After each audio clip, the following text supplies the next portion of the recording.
स्वागत दोस्तों, आगे चैनल से करके पाकिस्तान में होते हैं। चैनल के सबसे पहले सबसे बड़ी नाम बताएंगे दोस्तों। कांग्रेस पार्टी और पूरे इंडिया गठबंधन ने बुलाई एक हाई प्रोफाइल बैठक जिसमें 70 से ज्यादा सीटें जीतने की संभावना के बीच में बताएंगे किस तरीके से कांग्रेस पार्टी ने असम को लेकर कुछ बड़े ऐलान किए हैं दोस्तों। इसी के साथ में चलेंगे एक और बड़ी अपडेट तरफ, जहां पर तृणमूल कांग्रेस पहुंच गई हाईकोर्ट। बताया गया कि चुनाव से एक दिन पहले रात में कार्यकर्ताओं को बड़ी संख्या में, सैकड़ों की संख्या में, हजारों की संख्या में गिरफ्तारी के चल रही है बड़ी साजिश। बताएंगे कोर्ट से राहत की मांग की गई है दोस्तों। राहुल गांधी के केस को सुनने से हाईकोर्ट के जज ने मना कर दिया दोस्तों। बताएंगे आखिर क्यों जज राहुल गांधी के मामले पर सुनवाई करने से पीछे हट गए हैं दोस्तों। और एक एक करके चलेंगे आज की सारी बड़ी अपडेट। लेकिन उससे पहले अगर आप भी मानते हैं कि असम के अंदर सारी संभावनाएं इंडिया गठबंधन की सरकार बनने की नजर आ रही है, तो इस वीडियो को लाइक करके लाल बटन दबाकर चैनल को सब्सक्राइब करके बेल आइकन दबाकर कमेंट बॉक्स में अपनी राय जरूर लिखकर बताएगा दोस्तों। ज्यादा से ज्यादा वीडियो को शेयर कीजिएगा। चलते हैं सबसे पहले सबसे बड़ी ब्रेक न्यूज अपडेट की तरफ, जहां पर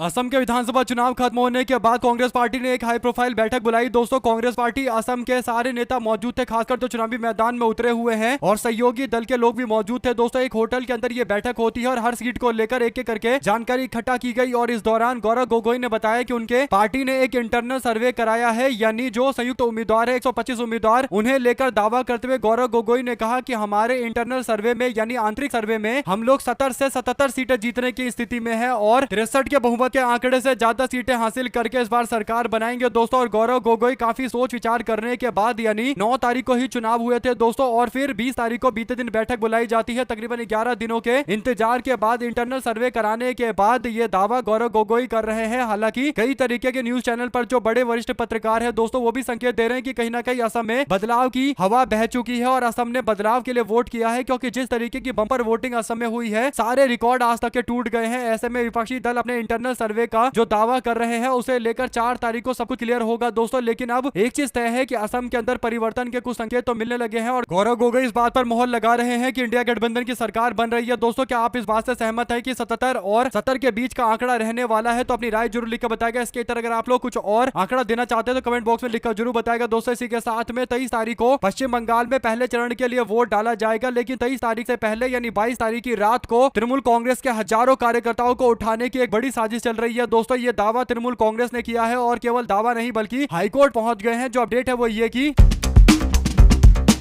तृणमूल कांग्रेस ने सोमवार को कोलकाता हाईकोर्ट की एक डिवीजन बेंच में एक याचिका दायर की दोस्तों। पार्टी को आशंका है कि इस महीने के आखिरी में पश्चिम बंगाल में होने वाले 2 चरणों के विधानसभा चुनाव से पहले चुनाव आयोग के निर्देशों के बाद पार्टी के लगभग 800 कार्यकर्ता को गिरफ्तार किया जा सकता है। तृणमूल कांग्रेस के 4 बार के लोकसभा के सदस्य और वरिष्ठ वकील कल्याण बनर्जी ने इस पूरे मामले को लेकर हाईकोर्ट में याचिका दायर की है दोस्तों। उन्होंने इस मामले में कोलकाता हाईकोर्ट से तत्काल मामले पर दखल देने की मांग की है दोस्तों। कोलकाता हाईकोर्ट के मुख्य न्यायाधीश जॉय पॉल और न्यायमूर्ति पार्थ सारथी सेन डिवीजन बेंच ने इस याचिका को स्वीकार कर लिया है और इस मामले की पहली सुनवाई 22 अप्रैल को की जाएगी दोस्तों। क्योंकि 23 तारीख को इलेक्शन होने जा रहे पहले चरण के और 22 तारीख की शाम को ही बड़ी संख्या में तृणमूल कांग्रेस के कार्यकर्ताओं को अरेस्ट किया जाएगा, इस बात की आशंका जताई जा रही है। और ये बात एकदम तय है, क्योंकि जिस तरीके से पश्चिम बंगाल के अंदर 2 लाख से ज्यादा केंद्रीय बल भेजे गए हैं और केंद्रीय बल हर गली मोहल्ले में जाकर पेट्रोलिंग कर रहे हैं दोस्तों। और इस दौरान टीएमसी के कई कार्यकर्ताओं के साथ में दुर्व्यवहार भी किया जा रहा है। इसे पता चलता है कि कहीं ना कहीं केंद्रीय बलों के दिमाग में यह बात डाल दी गई है कि तृणमूल कांग्रेस के लोग विरोध करते हैं, तृणमूल कांग्रेस के लोग गुंडे हैं, और इस तरीके की मानसिकता फैला दी गई है जो दोस्तों, जिसके कारण तृणमूल कांग्रेस के कई सारे कार्यकर्ताओं को अरेस्ट किया जा सकता है। बता दें कि पिछले कुछ दिनों में अपनी हर चुनावी रैली में ममता बनर्जी ने अपने पार्टी के कार्यकर्ता, विशेष रूप से पोलिंग एजेंट और मतगणना एजेंटों के चुनाव से पहले गिरफ्तार होने को लेकर आशंका जताई है दोस्तों। मुख्यमंत्री ने अपने पार्टी के नेतृत्व को इस मामले पर निर्देश देते हुए गिरफ्तारी की स्थिति में बैकअप प्लान तैयार रखने के लिए बोला है, यानी अगर एक व्यक्ति को गिरफ्तार किया जाए तो दूसरा इसके लिए तैयार रहना चाहिए। इस तरीके से काम करना है। और आप लोग इस पूरे मामले अपनी राय जरूर लिखकर बताएगा दोस्तों। अगर आप भी मानते हैं कि कहीं ना कहीं एक बड़ी साजिश की ओर संकेत दे रही है ममता बनर्जी और उनकी पार्टी, और पश्चिम बंगाल के कोर्ट का दरवाजा भी खटखटाया गया है, क्योंकि जरूर पता चल रहा है कि कुछ ना कुछ तृणमूल कांग्रेस के कार्यकर्ताओं के साथ में उल्टा किया जा सकता है दोस्तों। क्योंकि अमित शाह और नरेंद्र मोदी बार बार तृणमूल कांग्रेस के कार्यकर्ताओं को धमकियां दे रहे हैं, और ये धमकियां यूं ही नहीं दी जा रही है, बल्कि इस बार पुलिस फोर्स से ज्यादा सेना को तैनात किया गया है, अर्धसैनिक बलों को तैनात किया गया है, जो डायरेक्ट अमित शाह के मंत्रालय, गृह मंत्रालय के कंट्रोल में है। आप लोग इस पर अपनी राय जरूर लिखकर बताएगा दोस्तों। ज्यादा से ज्यादा वीडियो को शेयर कीजिएगा। चलते हैं एक और अपडेट की तरफ, जहां पर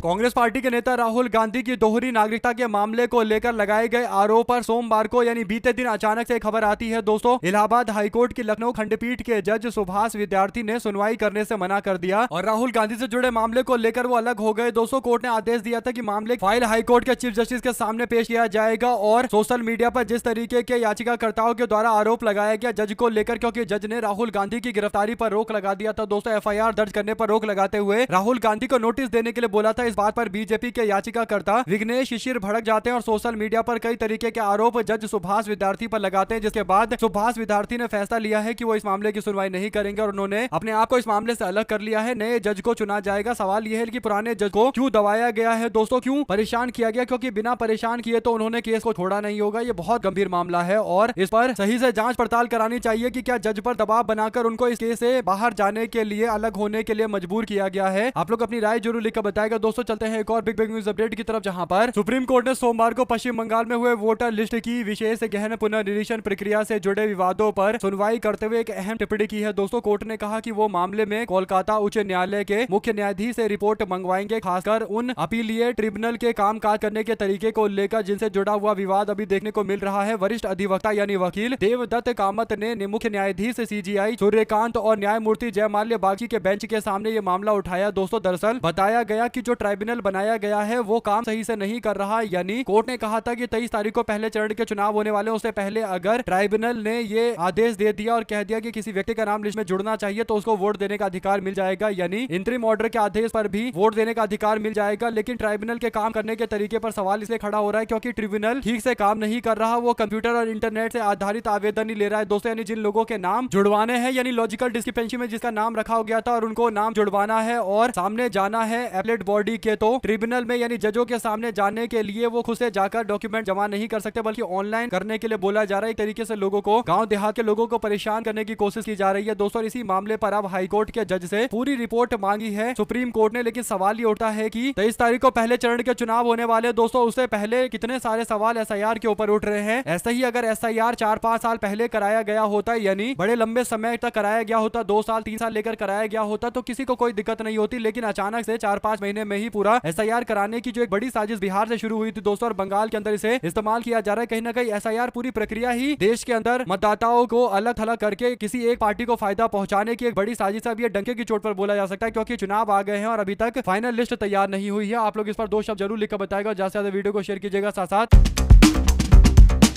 दिल्ली हाईकोर्ट ने आबकारी मामले में पूर्व मुख्यमंत्री अरविंद केजरीवाल और अन्य की ओर से दाखिल किए गए रिक्यूजल याचिका को खारिज कर दिया है दोस्तों। न्यायाधीश स्वर्णकांत शर्मा ने आबकारी नीति मामले में सुनवाई से खुद को अलग करने से इनकार कर दिया। उन्होंने कहा कि अगर मैं ऐसा करती हूं तो फिर मैसेज आएगा कि मैं किसी राजनीतिक पार्टी से जुड़ी हुई हूं, जो बिल्कुल गलत है और मैं गलत मैसेज नहीं भेजना चाहती। सुनवाई के दौरान कोर्ट ने अरविंद केजरीवाल की उस दलील पर कहा कि अगर किसी नेता या केंद्रीय मंत्री ने कोई बयान दिया जो किसी पक्ष के खिलाफ हो सकता है तो इस पर कोर्ट का कोई नियंत्रण नहीं होता। कोर्ट ने साफ कहा कि राजनीति में इस तरीके के बयान आम होते हैं। खुद केजरीवाल भी रोजाना और इस तरीके के राजनीतिक बयान देते हैं, विपक्षी पार्टियां भी बयान देती रहती है। इस आधार पर जज को हटाने की मांग करना ये पूरी तरीके से कल्पना पर आधारित कार्रवाई है, यानी ये माना जा रहा है कि जज भारतीय जनता पार्टी और आरएसएस की विचारधारा से जुड़ी हुई है, जो केवल एक कल्पना है, हकीकत से इसका कुछ लेना देना नहीं है और जज ने इस पूरे मामले से हटने से इनकार कर दिया है। दोस्तों आप लोग इस पर क्या राय देना चाहते हैं लिखकर जरूर बताएगा और ज्यादा से ज्यादा वीडियो को शेयर कीजिएगा। साथ साथ चलते हैं एक और अपडेट की तरफ दोस्तों, जहां पर उत्तराखंड के अंदर जिस तरीके से कांग्रेस पार्टी का विस्तार हो रहा है, कुछ पुराने नेताओं को यह बात हजम नहीं हो रही है दोस्तों, हजम नहीं हो रही है। पिछले 2 चुनाव से उत्तराखंड में कांग्रेस पार्टी हार रही है और कई बड़े चेहरे जो अपने आप को दमदार चेहरा बताते हैं, बड़ी बड़ी बातें करते थे दोस्तों, उत्तराखंड के अंदर पार्टी को जितवा नहीं पाए। तो अब राहुल गांधी ने खुद से कमान संभाली है और नए नेताओं को मौका दिया जा रहा है और इसीलिए पुराने नेता बिखर रहे हैं और नाराज हो रहे हैं। उत्तराखंड से ये अपडेट सामने आई है, जहां पर पूर्व मुख्यमंत्री हरीश रावत ने अपनी ही पार्टी के नेताओं को संदेश देते हुए कहा कि मैं पार्टी पर बोझ नहीं बनना चाहता हूं, पार्टी के रास्ते में बाधा नहीं बनना चाहता हूं। उन्होंने कह दिया कि जहां तक शक्ति बन सकूंगा पार्टी की बनूंगा और आगे बढ़कर चलूंगा। अगर लगेगा कि पार्टी को मेरी कोई जरूरत नहीं है तो मैं अलग हो जाऊंगा। मैं शुभकामनाएं देना चाहता हूं पार्टी के। अब सवाल यह है कि पार्टी को ये शुभकामनाएं दे या कुछ भी दे, एक बात यह है कि 2 चुनाव कांग्रेस पार्टी ने हरीश रावत के नेतृत्व में लड़ा, उत्तराखंड में पार्टी को कोई फायदा नहीं हुआ क्योंकि हरीश रावत की एक तो पहले उम्र हो गई है दोस्तों और दूसरा कार्यकर्ताओं से भी उनका कुछ खास लेना देना रहा नहीं है और नए कार्यकर्ता उनके नेतृत्व में आगे बढ़ नहीं पा रहे। तो अब कांग्रेस पार्टी को इनसे इतर देखना पड़ेगा और इस बात से कहीं ना कहीं हरीश रावत नाराज है। लेकिन ऐसे ऐसे नेताओं को समझना चाहिए कि कांग्रेस पार्टी ने इनको सब कुछ दिया है, कांग्रेस से नाराजगी दिखाएंगे भी तो इसे नुकसान इनका खुद का होगा और पार्टी तो हमेशा आगे बढ़ती चली जाती है। नए युवा नेतृत्व आते रहते हैं, उनके लिए रास्ता बनाना पड़ेगा। सारे बुजुर्ग नेताओं को इस पर ध्यान देना चाहिए। और उत्तराखंड के अंदर जब से कांग्रेस पार्टी ने कई युवा नेताओं को मौका दिया है दोस्तों, कई सारे लोग बौखला गए हैं। आप लोग अपनी राय जरूर लिखकर बताएगा। साथ साथ सुप्रीम कोर्ट के अंदर पश्चिम बंगाल को लेकर एक बार फिर से वकील पहुंचे दोस्तों, और पश्चिम बंगाल को लेकर सीनियर एडवोकेट मेनका गुरुस्वामी ने पश्चिम बंगाल के एसआईआर से जुड़े मामले को लेकर कोर्ट के सामने याचिका दाखिल करते हुए कहा कि कोर्ट इस बात पर ध्यान दे कि पश्चिम बंगाल में चुनाव से पहले 5 से 7 लाख नए मतदाता जोड़े गए हैं, फॉर्म 6 का इस्तेमाल करके, यानी नए वोटर के तौर पर जोड़े गए हैं। इस पर बेंच में chief justice of India Suryakant और जयमाल्य बागची मौजूद थे दोस्तों। चीफ जस्टिस ऑफ इंडिया कहते हैं कि हमें इस पूरे मामले को एक अलग याचिका के तहत, एक अलग बेंच के तहत सुनना चाहिए। इस पर वकील गुरुस्वामी कहते हैं कि न्यूज अखबार इस बात की रिपोर्टिंग कर रहे हैं, हमारे पास कोई ठोस सबूत नहीं है, लेकिन न्यूज रिपोर्टों से पता चला है कि 5 से 6 लाख लोगों के नाम फॉर्म 6 के तहत जोड़े गए हैं। और चीफ जस्टिस ऑफ इंडिया ने कहा कि आप इस मामले पर याचिका दाखिल करिए, हम इस पर सुनवाई करेंगे। गुरुस्वामी ने कहा कि अब हमारे पास ज्यादा जानकारी नहीं है और टाइम भी नहीं है, 23 तारीख को तो इलेक्शन होने जा रहा है, यानी दोस्तों अब एकदम नजदीक आ चुका है चुनाव। इसके बावजूद एसआईआर हो या फिर नए वोटर को जोड़ने का मामला हो, स्थिति इतनी ज्यादा खराब है दोस्तों बंगाल में कि किसी न किसी मामले को लेकर पूरे बंगाल के चुनावी प्रक्रिया पर सवाल खड़े हो रहे हैं। और कहीं ना कहीं चुनाव आयोग इस मामले पर बुरी तरीके से फंस रहा है दोस्तों, क्योंकि सवाल ये उठता है कि चुनाव आयोग को इस बात का अंदाजा नहीं था कि 3-4 महीने में बंगाल जैसे बड़े राज्य के अंदर एसआईआर नहीं कराया जा सकता। बिहार में जब इतनी दिक्कतें आई थी तो उनको उससे सीख लेनी चाहिए थी। और बंगाल में अब 23 तारीख को इलेक्शन होने वाला है दोस्तों, इसके बावजूद अभी तक बंगाल का फाइनल लिस्ट सामने नहीं आ रहा, और लिस्ट जो आया भी है उसे भी लेकर जोरदार तरीके के राजनीतिक टसल देखने को मिल रहा है दोस्तों, पॉलिटिकल टसल देखने को मिल रहा है। साथ ही साथ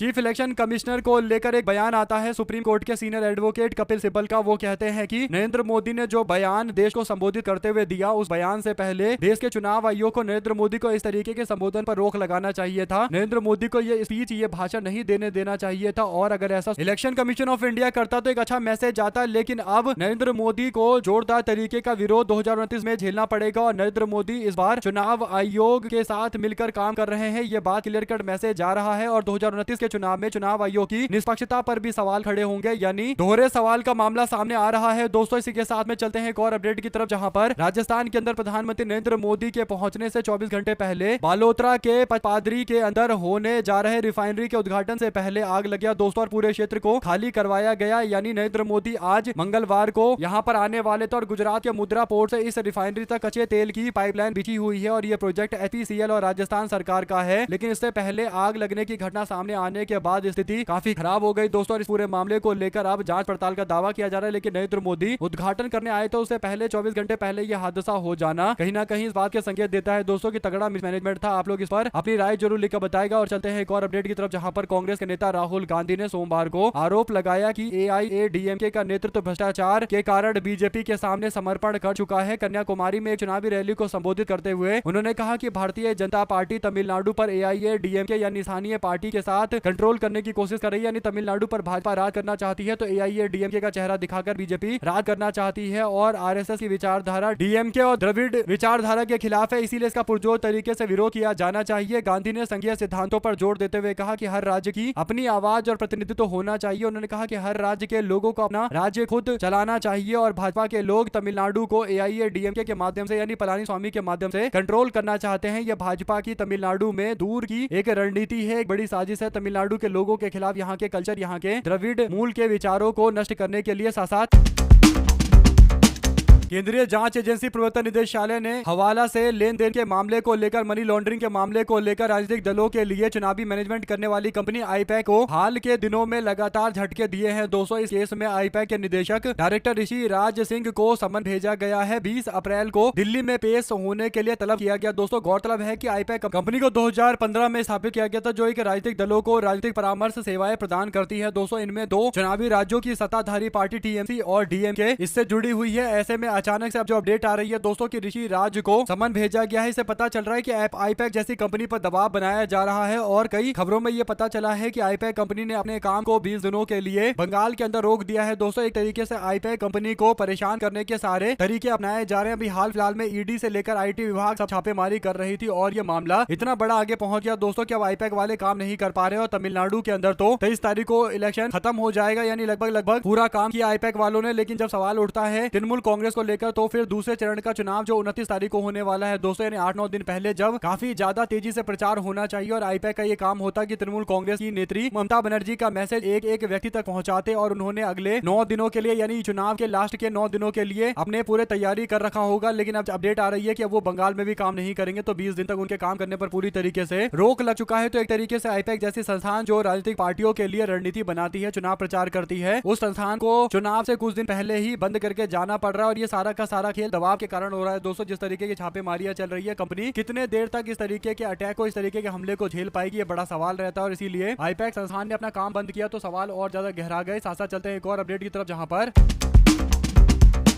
नेशनल हेराल्ड से जुड़े मनी लॉन्ड्रिंग के केस में दिल्ली हाईकोर्ट सोमवार को ईडी की याचिका पर सुनवाई कर रहा था दोस्तों। और ईडी ने ट्रायल कोर्ट के आदेश को चुनौती देने वाली याचिका को लेकर अपडेट दी है। और ट्रायल कोर्ट ने 16 दिसंबर 2025 को ईडी की चार्जशीट पर संज्ञान लेने से इनकार कर दिया था दोस्तों। ऐसे में नेशनल हेराल्ड को लेकर अब जो अपडेट आई है वो ये कि कोर्ट ने सुनवाई को टाल दिया है दोस्तों, संज्ञान लेने से भी मना कर दिया है। जस्टिस सवर्ण कांता शर्मा की बेंच ने मामले की सुनवाई 25 मई को करने का आदेश दिया है। ईडी ने ट्रायल कोर्ट के 16 दिसंबर 2025 के आदेश को चुनौती दी थी। हाईकोर्ट ने ईडी की याचिका पर सुनवाई करते हुए 22 दिसंबर को सोनिया गांधी, राहुल गांधी समेत दूसरे आरोपियों को नोटिस जारी किया था। 16 दिसंबर 2025 को राउज एवेन्यू कोर्ट ने राहुल गांधी, सोनिया गांधी को ईडी की चार्जशीट पर संज्ञान लेने से इनकार कर दिया था दोस्तों। यानी राहुल गांधी और सोनिया गांधी के खिलाफ मामला चलाने के लिए बार बार याचिका ईडी वाले दायर कर रहे हैं कि जैसे तैसे केस बनाया जाए, मुकदमा किया जाए और मुकदमे के मामले पर राहुल गांधी को फंसाया जाए। यानी तमाम तरीके की कोशिशें चल रही है दोस्तों। इसके बावजूद राहुल गांधी मजबूती से अपनी लड़ाई लड़ने को तैयार दिखाई दे रहे हैं दोस्तों, डंके की चोट पर लड़ाई लड़ रहे हैं। साथ साथ चलते हैं एक और बड़ी अपडेट की तरफ, जहां पर तमिलनाडु में चुनाव प्रचार आज समाप्त हो जाएगा और 4000 प्लस नेता मैदान में उतरे हुए हैं दोस्तों। डीएमके के मुख्यमंत्री एमके स्टालिन, एआईएडीएमके के महासचिव एटापड्डी के पलानीस्वामी और एनटीके के मुख्य समन्वयक सीमान और टीवीके के नेता विजय उन मुख्य हस्तियों में शामिल है दोस्तों जो आक्रामक चुनाव प्रचार प्रसार का नेतृत्व कर रहे हैं। और ऐसे में एक बात हमेशा से क्लियर हो गई है कि थालापति विजय की पार्टी इस बार तमिलनाडु के अंदर कुछ मजबूत स्थिति अपनी दिखाकर चुनाव को एक अलग दिशा में लेकर जा सकते हैं। लेकिन 23 तारीख को यानी 2 दिनों के बाद वोट डाले जाएंगे दोस्तों। आज चुनाव प्रचार पूरी तरीके से खत्म हो गया। 573 करोड़ से अधिक पैसे जब्त किए गए हैं और चुनाव काफी ज्यादा प्रभावशाली रहा है, यानी काफी इंटेंसिव चुनाव था दोस्तों। ऐसे में आपका क्या मानना है, तमिलनाडु में आखिर क्या होने जा रहा है, लेकर जरूर बताएगा। साथ साथ चलते हैं एक और बड़ी अपडेट की तरफ दोस्तों, जिसमें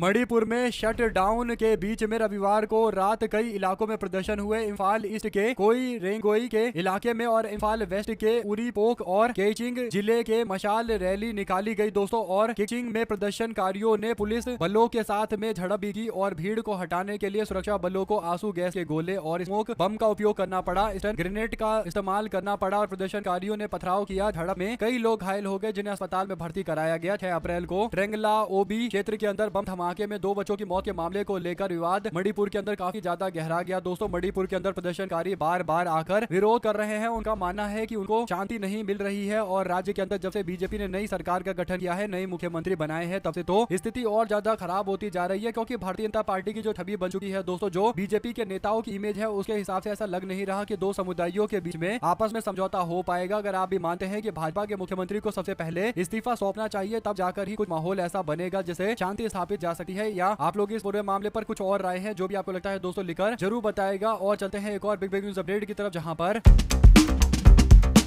शरद पवार के नेतृत्व वाली पार्टी राष्ट्रवादी कांग्रेस पार्टी के विधायक रोहित पवार ने अजीत पवार प्लेन क्रैश मामले को लेकर सीबीआई द्वारा गई गिरफ्तारी पर सवाल उठाया दोस्तों। रोहित पवार ने सोमवार को दावा किया कि सीबीआई के द्वारा नागरिक उड्डयन महानिदेशालय के एयर वर्थनेस विभाग ने उप निदेशक यानी जो डिप्टी डायरेक्टर थे उनको गिरफ्तार किया और एफआईआर दर्ज होने से कई भ्रष्ट अधिकारियों की मौजूदगी का खुलासा हुआ है। गिरफ्तार व्यक्ति तो बस एक छोटी मछली है, इस संगठन में बड़ी बड़ी मछली है जिनको बचाने की कोशिश की जा रही है। यानी बड़े बड़े लोग हैं जो इस पूरे कांड से जुड़े हुए हैं, जो हर तरीके से बचने की कोशिश कर रहे हैं और छोटे लोगों की बलि चढ़ाने की कोशिश कर रहे हैं। रोहित पवार ने कहा कि सीबीआई ने डीजीसीए के एयर वर्थनेस डिपार्टमेंट के डिप्टी डायरेक्टर को गिरफ्तार किया है और एफआईआर दर्ज है। हम बार बार ये बात उठा रहे हैं कि डीजीसीए में कई भ्रष्ट अधिकारी मौजूद है और इस घटना ने हमारी बात को सच साबित कर दिया है। जिस व्यक्ति को गिरफ्तार किया जाना चाहिए उसको गिरफ्तार नहीं किया जा रहा, यानी केवल छोटी मछली पकड़ी जा रही है। अगर डीजीसीए में काम रिश्वत देकर करवाया जा रहा है तो कोई भी आसानी से ये अंदाजा लगा सकता है कि रिश्वत देने और बिचौलिए पोलियो की भूमिका निभाने में माहिर वीके सिंह के दादा की दुर्घटना से जुड़े दस्तावेज को किस तरीके से सबूत मिटाने के लिए साफ किया गया, यानी सबूत मिटाने की कोशिश की गई। एक तरफ अजीत दादा की दुर्घटना की जांच सीबीआई को सौंपने की गुजारिश किए हुए 2 महीने बीत चुके हैं, लेकिन सीबीआई ने अभी तक इस मामले को अपने हाथ में नहीं लिया है, यानी भाजपा सरकार के दोहरे मापदंड को लेकर भी वो सवाल खड़ा कर रहे हैं दोस्तों। और अगर आप भी मानते हैं कि अजीत पवार के मौत के मामले को लेकर देश की आम जनता को यह जानने का अधिकार है कि आखिर हुआ क्या। अजीत पवार कोई छोटे मोटे नेता नहीं थे, अपने क्षेत्र के बड़े नेता थे दोस्तों। कई बार उप मुख्यमंत्री रहे, कई बार विधायक रहे और बारामती के साथ साथ आसपास के इलाकों में दबदबा था। ऐसे में ऐसे व्यक्ति, इतने बड़े व्यक्तित्व के व्यक्ति की मौत हो जाती है और इस पूरे मामले को ठंडे बस्ते में डाल दिया जाता है। ये दुर्भाग्यपूर्ण स्थिति है। आप लोग क्या कहना चाहते हैं लिखकर जरूर बताएगा। साथ साथ